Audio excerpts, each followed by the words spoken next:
From as far west as Idaho, down from the glacier peaks of the Rockies,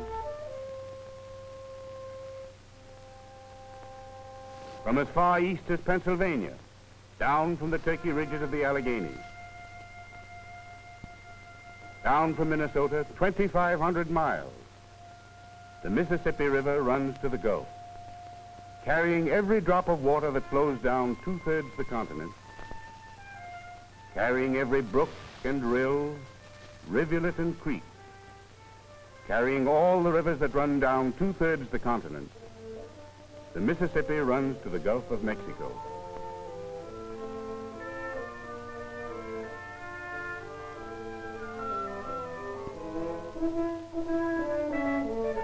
Down the Yellowstone, the Milk, the Whites and Cheyennes, the Cannonball, the Musselshell, the James and the Sioux, down the Judith, the Grand, the Osage and the Platte, the Skunk, the Salt, the Black in Minnesota, down the Rock, the Illinois and the Kankakee, the Allegheny, the Monongahela, Kanawha and the Muskingum, down the Miami, the Wabash, the Licking and the Green, the Cumberland, the Kentucky and the Tennessee, down the Ouachita, the Wichita, the Red and Yazoo.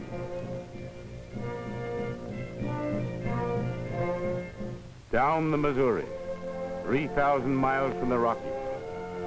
Down the Ohio, 1,000 miles from the Alleghenies. Down the Arkansas, 1,500 miles from the Great Divide. Down the Red, 1,000 miles from Texas. Down the Great Valley, 2,500 miles from Minnesota. Carrying every rivulet and brook, creek and rill. Carrying all the rivers that run down two-thirds the continent, the Mississippi runs to the Gulf.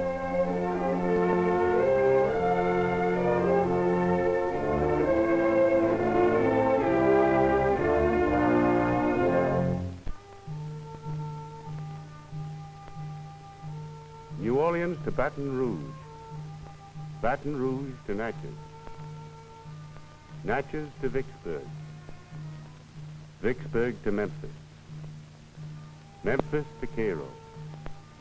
We built a dike 1,000 miles long. Men and mules, mules and mud. Mules and mud 1,000 miles up the Mississippi. A century before we bought the Great Western River, the Spanish and the French built dikes to keep the Mississippi out of New Orleans at flood stage. In 40 years, we continued to levee the entire length of the great alluvial delta. That mud plain that extends from the Gulf of Mexico south of the Ohio. The ancient valley built up for centuries by the old river spilling her floods across the bottom of the continent. A mud delta of 40,000 square miles. Men and mules, mules and mud. New Orleans to Baton Rouge, Natchez to Vicksburg, Memphis to Cairo, 1,000 miles up the river. And the planters brought their blacks and their plows and their cotton over to the river. Down through the Boone Trace, down through Cumberland Gap, over from Georgia and South Carolina, over from the Tidewater, over from the old cotton land west to the big river, west to the Steamboat Highway, down the highway to the sea.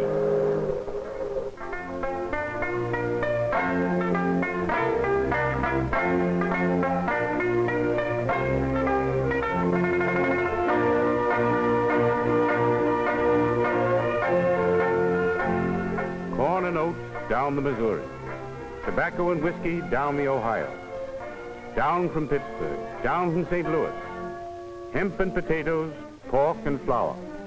We sent our commerce to the sea.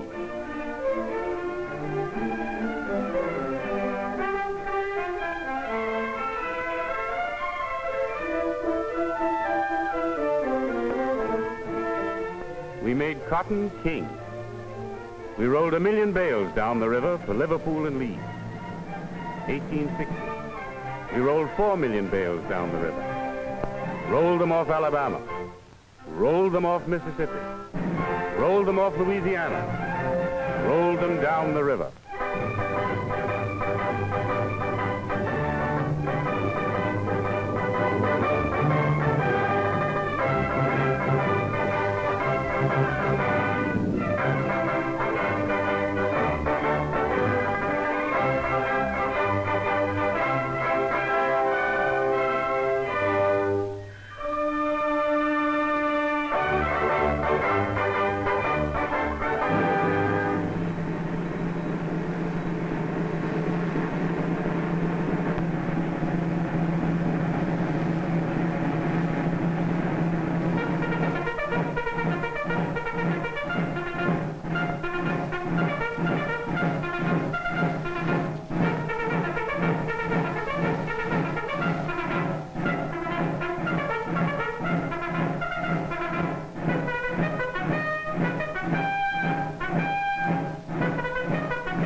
We fought a war.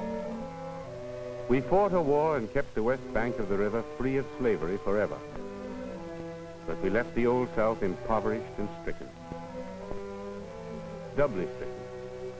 Because besides the tragedy of war, already the frenzied cotton cultivation of a quarter of a century had taken toll of the land. We mined the soil for cotton until it would yield no more, and then moved west. We fought a war, but there was a double tragedy. The tragedy of land twice impoverished.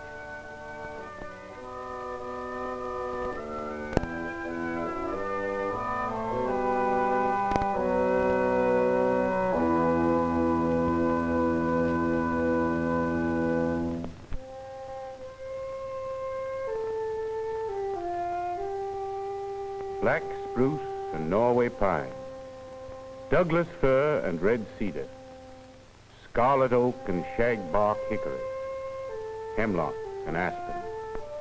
There was lumber in the north. The war impoverished the Old South. The railroads killed the steamboats, but there was lumber in the north. Heads up, lumber on the upper river. Heads up, lumber enough to cover all Europe.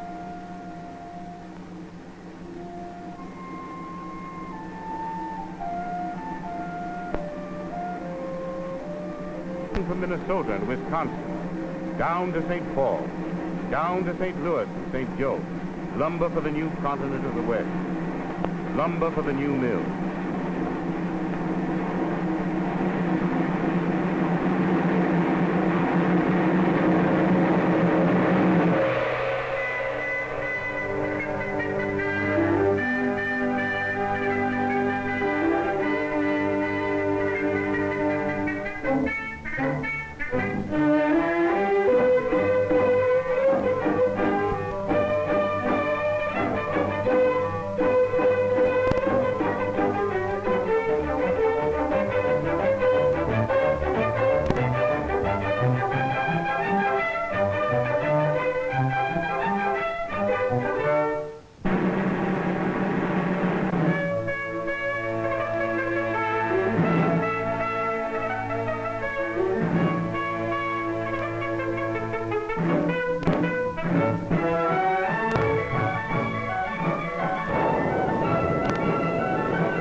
Lumber in the north, and coal in the hills.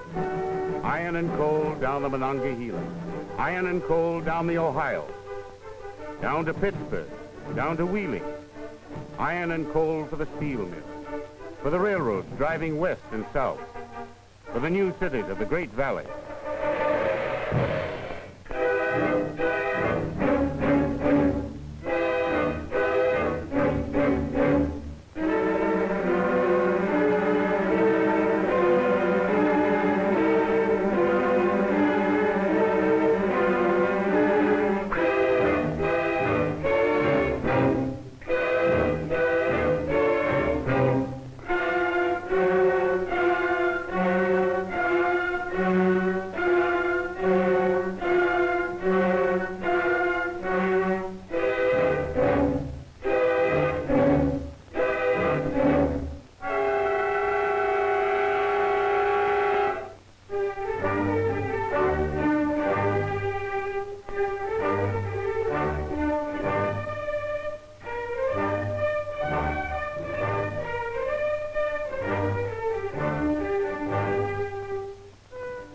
We built new machinery and cleared new land in the West. 10 million bales down to the Gulf. Cotton for the spools of England and France. 15 million bales down to the Gulf. Cotton for the spools of Italy and Germany.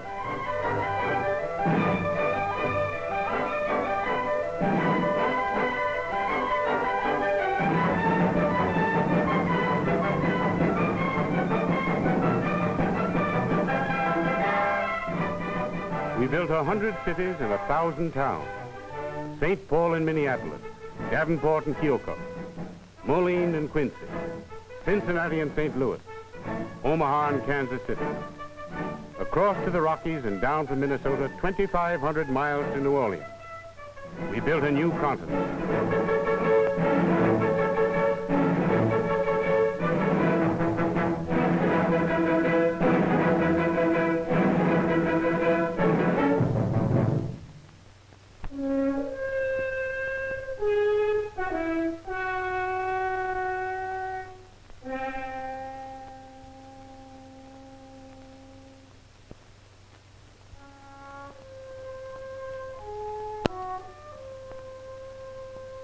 Black spruce and Norway pine, Douglas fir and red cedar, solid oak and shagbark hickory. We built 100 cities and 1,000 towns, but at what a cost? We cut the top off the Alleghenies and sent it down the river. We cut the top off Minnesota and sent it down the river. We cut the top off Wisconsin and sent it down the river. We left the mountains and the hills slashed and burned and moved on.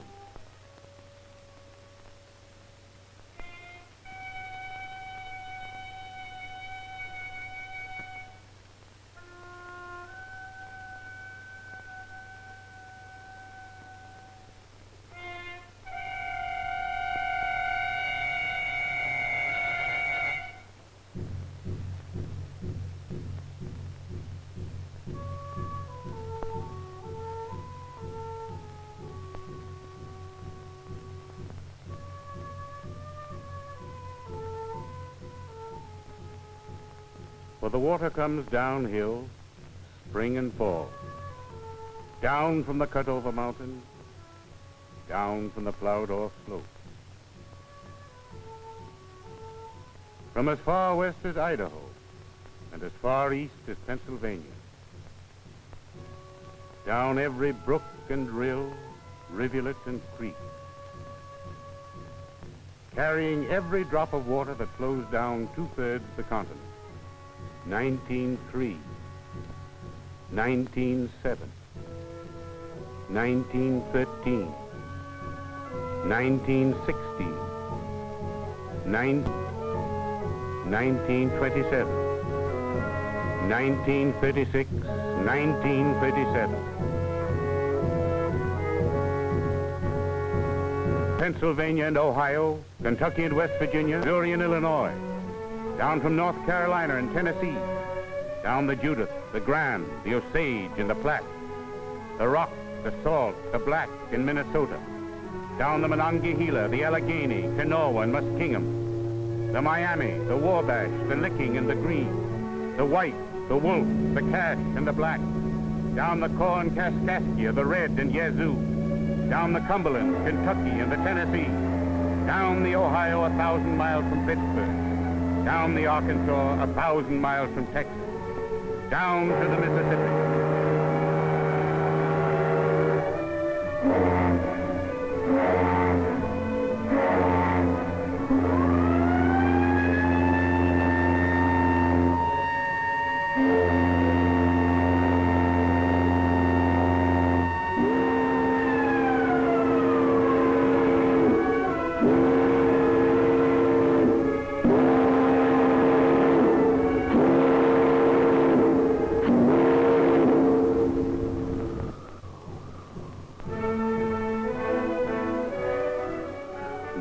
To Baton Rouge, Baton Rouge to Natchez, Natchez to Vicksburg, Vicksburg to Memphis, Memphis to Cairo.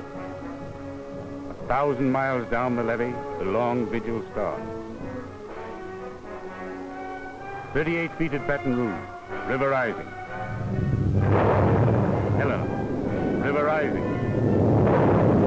Memphis, river rising. Cairo, river rising. 1,000 miles to go, 1,000 miles of levee to hold. Coast Guard patrol needed at Paducah. Coast Guard patrol needed at Paducah. 200 boats wanted at Hickman. 200 boats wanted at Hickman. Levee patrol, men to Blytheville. Levee patrol, men to Blytheville.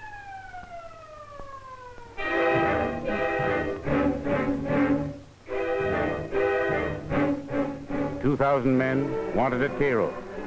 2,000 men wanted at Cairo.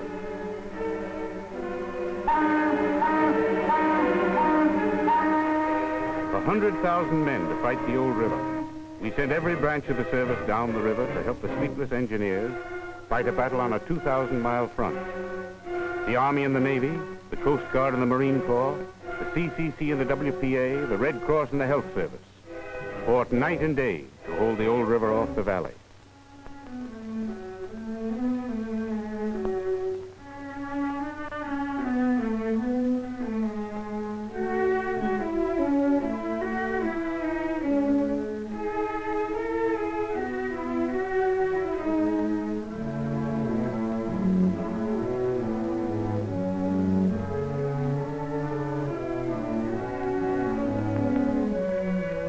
Food and water needed at Louisville. 500 dead, 5,000 ill. Food and water needed at Cincinnati. Food and medicine needed at Lawrenceburg. 35,000 homeless in Evansville. Food and medicine needed in Aurora. Food and medicine and shelter and clothing for 750,000 down in the valley.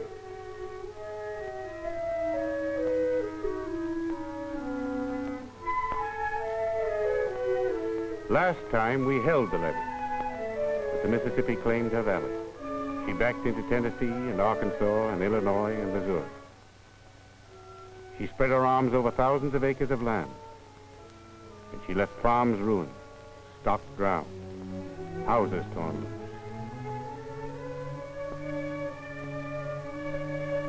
"1903, 1907, 1913, 1916, 1922, 1937. We built 100 cities and 1,000 towns, but at what a cost.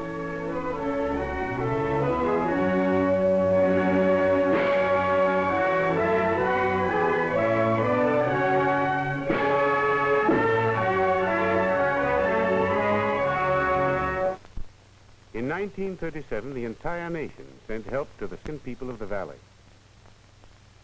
Congress appropriated millions to aid the flooded cities and villages and to rehabilitate the flood victims.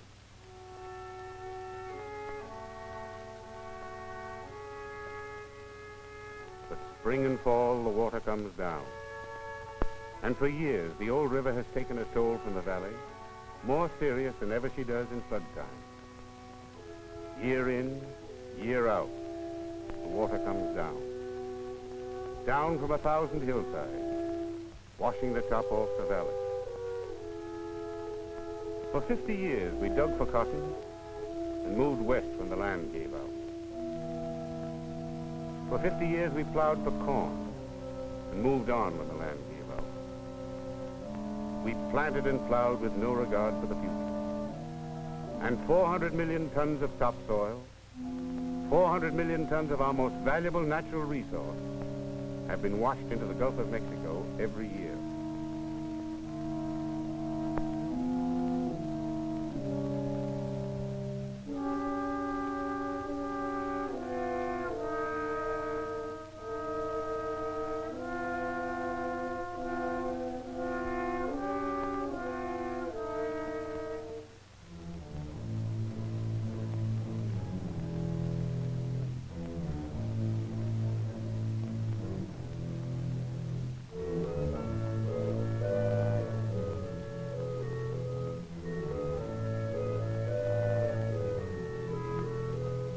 And poor land makes poor people. Poor people make poor land. For a quarter of a century, we have been forcing more and more farmers into tenants. Today, 40% of all the farmers in the Great Valley are tenants. 10% are sharecroppers, down on their knees in the valley.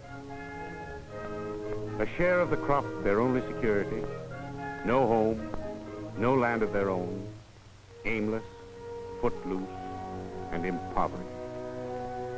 Unable to eat even from the land, because their cash crop is their only livelihood. Credit at the store, their only reserve.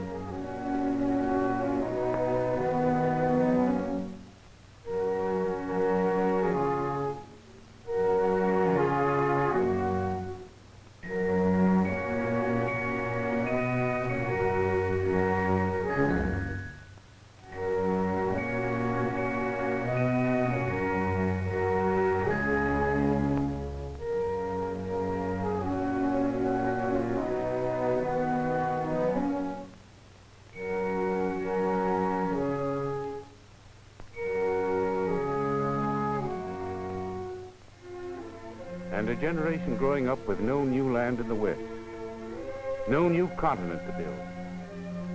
A generation whose people knew King's Mountain and Shiloh. A generation whose people knew Fremont and Custer. And facing a life of dirt and poverty, disease and drudgery. Grow up without proper care or schooling.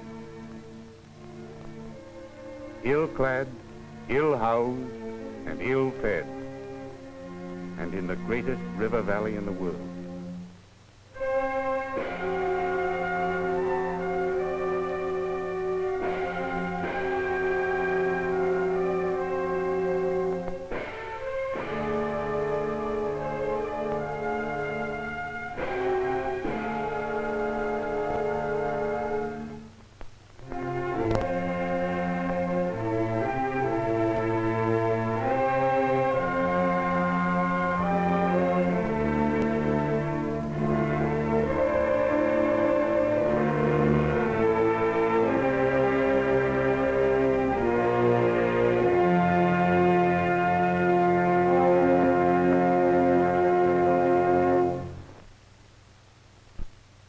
There is no such thing as an ideal river in nature, but the Mississippi River is out of joint.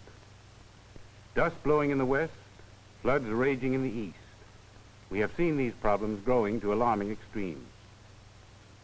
When we first found the Great Valley, it was 40% forested. Today, for every 100 acres of forest we found, we have 10 left. Today, 5% of the entire valley is ruined forever for agricultural use.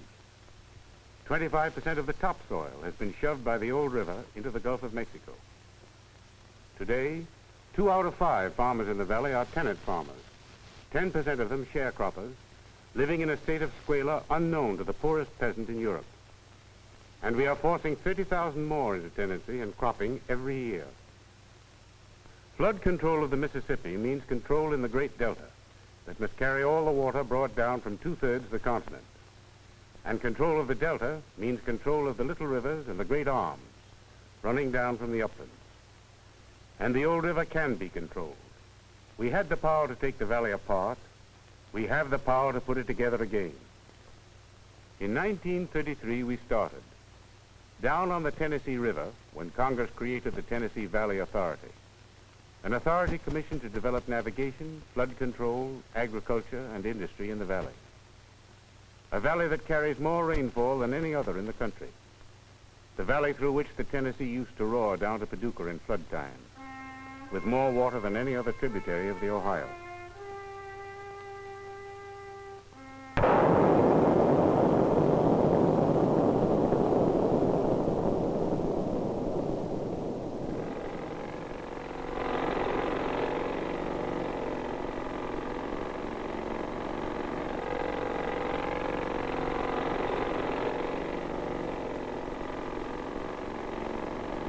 First came the dams. Up on the clinch, at the head of the river, we built Norris Dam, a great barrier to hold water in flood time and to release water down the river for navigation in low water season.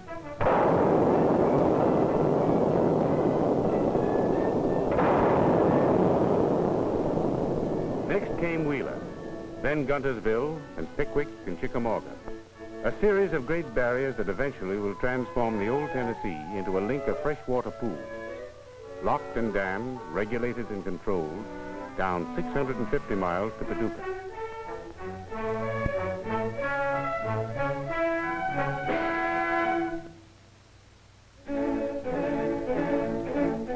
But you cannot plan for water unless you plan for land. For the cut-over mountains, the eroded hills, the gullied fields that pour their waters unchecked down to the river. The CCC, working with the Forest Service and agricultural experts, has started to put the worn fields and hillsides back together. Black walnut and pine for the worn-out fields and the gullied hillsides. Roots for the cut-over and burned-over hillsides. Roots to hold the water in the ground. Black walnut and pine for the new forest preserve. Soil conservation men have worked out crop systems with the farmers of the valley, crops to conserve and enrich the topsoil, so that today 1 million acres of land in the Tennessee Valley are being tilled scientifically, staying instead of speeding the water off the ground. But you cannot plan for water and land unless you plan for people. Down in the valley, the Farm Security Administration has built the model agricultural community. Living in homes they themselves built, paying for them on long-term rates, the homesteaders will have a chance to share in the wealth of the valley. More important, the Farm Security Administration has loaned thousands of dollars to farmers in the valley. Farmers who were caught by years of depression and in need of only a stake to be self-sufficient.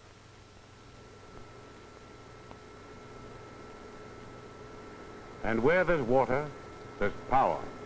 Where there's water for flood control and water for navigation, there's water for power.